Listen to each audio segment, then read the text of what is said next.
Matthew புயலுக்கு பலியானோர் எண்ணிக்கை 800-ஐ தாண்டியது. Caribbean கடலில் உருவான மேத்யூ புயல் காரணமாக ஹைதி, அமெரிக்கா, கியூபா, பஹாமாஸ் உள்ளிட்ட நாடுகளில் சூறைக்காற்றுடன் பேய்மழை கொட்டி வருகிறது.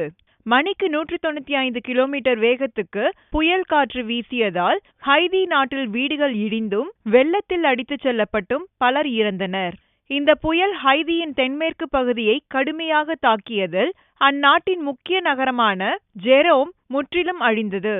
அங்கு பெய்த பலத்த மழை காரணமாக பல்லாயிரக்கணக்கான வீடுகள் தரைமட்டமாகிவிட்டன. சாலையில் வெள்ளம் பெருக்கெடுத்து ஓடுகிறது. மின்சாரம், தகவல் தொடர்புகள் துண்டிக்கப்பட்டுள்ளன. ஹைதியில் பெருக்கெடுத்து ஓடும் வெள்ள நீரால் தொற்று நோய்கள் பரவும் அபாயம் ஏற்பட்டது.